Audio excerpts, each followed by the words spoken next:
Hello student, welcome to your YouTube channel अभी biology. Student, last video में हमने discuss किया था कि व्हाट इज़ ब्लड सर्कुलेशन। ठीक है, सर्कुलेशन हमने देखा था कि बेटा सर्कुलेशन क्या होता है। तो सर्कुलेशन की अगर आप बात करोगे बेटा तो हमने वहाँ पे देखा था सर्कुलेशन का मतलब होता है फ्लो ऑफ द ब्लड। जो ब्लड अपना बॉडी में पूरा सर्कुलेट हो रहा है उसको हम लोग क्या कहते हैं, सर्कुलेशन कहते हैं। ठीक है, तो आज के इस वीडियो में हम डिस्कस करने वाले हैं ब्लड।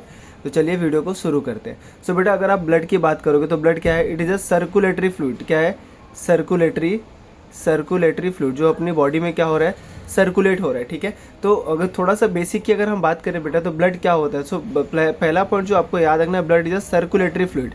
ठीक है, दूसरा वहाँ पे क्या है, उसके अंदर टिश्यू कौन सा होता है। सो उसके अंदर टिश्यू होता है बेटा कौन सा, फ्लूइड कनेक्टिव टिश्यू।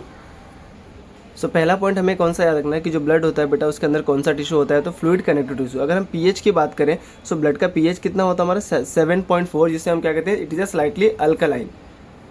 अगर हम बात करें कि बेटा ब्लड की ओरिजिन क्या होती है, ठीक है, इसकी फेट ऑफ ओरिजिन क्या है, तो इसकी ओरिजिन जो होती है बेटा वो होता है मेसोडर्मल। ठीक है, आपको पता होगा 3 टाइप के ओरिजिन होते हैं, एक्टोडर्मल, मेसोडर्मल एंड एंडोडर्मल। तो यहाँ पे ब्लड की जो ओरिजिन है बेटा वो क्या है, मेसोडर्मल। दूसरा पॉइंट, एक और पॉइंट कौन सा याद रखना है, स्टडी। ब्लड की स्टडी को क्या कहते हैं, तो ये पॉइंट याद रखना है, ब्लड की स्टडी को हम क्या कहते हैं, हिमेटोलॉजी। ठीक है, हिमेटोलॉजी। ब्लड वॉल्यूम कितना होता है हमारी बॉडी में। सो बॉडी में ब्लड वॉल्यूम की अगर आप बात करोगे तो 4 to 6 लीटर कितना होगा बेटा, 4 to 6 लीटर। अब यहाँ पे क्वेश्चन आता है ब्लड को सेपरेट कैसे करते हैं। तो अगर आप बात करोगे ब्लड को सेपरेशन करने का तो एक टेक्निक होता है बेटा सेंट्रीफ्यूगेशन।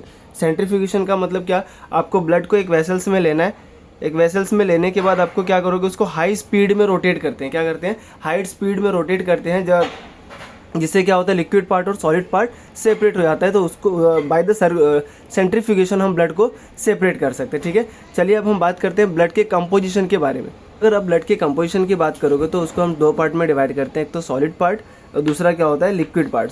लिक्विड पार्ट की बेटा अगर आप बात करोगे तो उसके अंदर होता है प्लाज्मा, और सॉलिड पार्ट की बात करेंगे वहाँ पे क्या होता है अपना ब्लड कार्ब सेल्स। ठीक है, सो अगर कंपोजिशन की बात करोगे तो 100% ब्लड में बेटा 55% हमारा क्या होता है plasma, that is liquid part, and 45% क्या होता है blood corpuscle, that is solid part, है ना।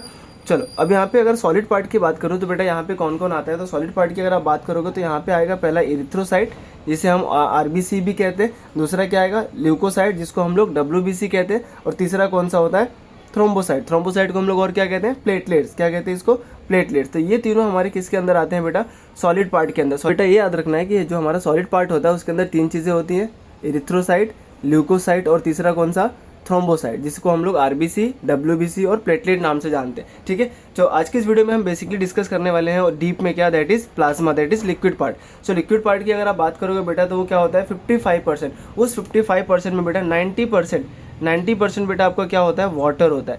90% क्या होगा, वाटर। और बाकी के 10% में इतनी सारी चीज़ें प्रेजेंट होती है, जिसमें कि सबसे इंपॉर्टेंट 7 to 8% हमारा क्या होता है, प्रोटीन।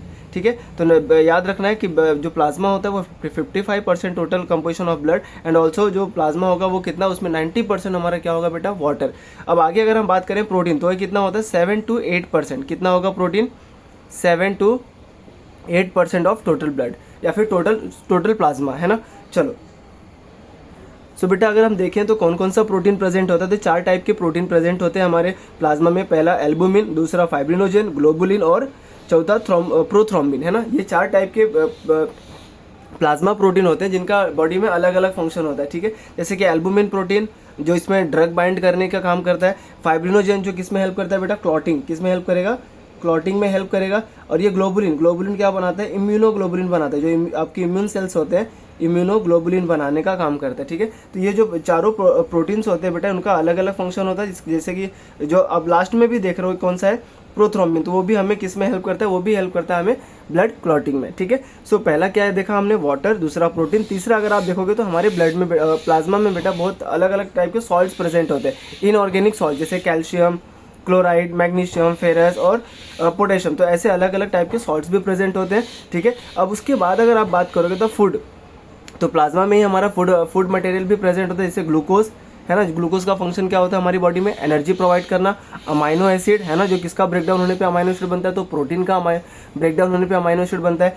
फैटी एसिड क्या है, तो फैटी एसिड जो बेटा हम लिपिड्स वगैरह खाते हैं उसका ब्रेकडाउन किस में होता है, अमाइनो एसिड में होता है। ठीक है, सो ये सारी चीज़ें कहाँ प्रेजेंट होंगी, प्लाज्मा में। एक और इंपॉर्टेंट पॉइंट जो आपको याद रखना है, जो आपके एग्जाम में भी क्वेश्चन आता है, दैट इज एंटीकोगुलेंट।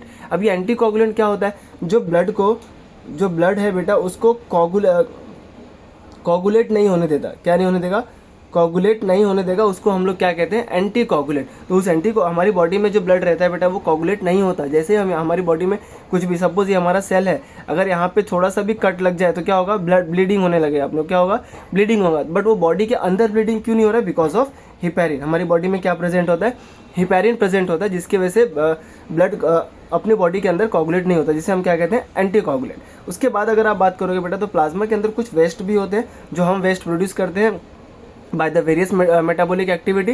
तो उसमें सबसे इंपॉर्टेंट कौन सा है, यूरिया एंड क्रेटिनाइन। यूरिया को हम लोग बेटा यूरिन के थ्रू बॉडी से बाहर कर देते हैं और साथ में क्रेटिनिन जो होता है वो मसल्स के थ्रू बाहर होता है, ठीक है। सो ये इतनी चीज़ें अपने प्लाज्मा में प्रेजेंट होते हैं। उसके बाद कोई थोड़ी स्मॉल अमाउंट में बेटा डिजॉल्व गैसेज भी प्रेजेंट होंगे।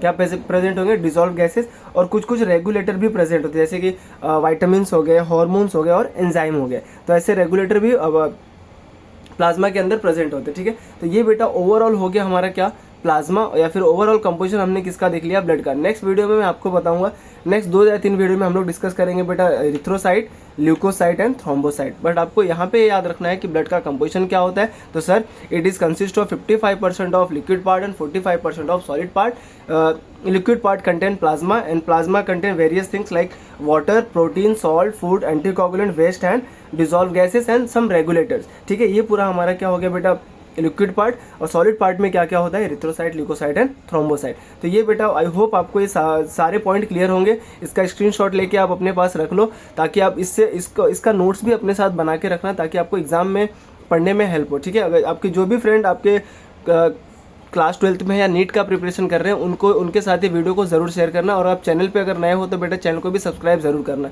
ठीक है। आई होप आपको ये वीडियो क्लियर हुआ होगा। नेक्स्ट वीडियो में बेटा हम लोग डिस्कस करेंगे एरिथ्रोसाइट। और अगर अभी आपने ब्लड सर्कुलेशन नहीं देखा है तो प्रीवियस वीडियो मैं इसमें लिंक दे दूंगा, जाके वो वीडियो को भी जरूर देखें। So thank you so much for watching.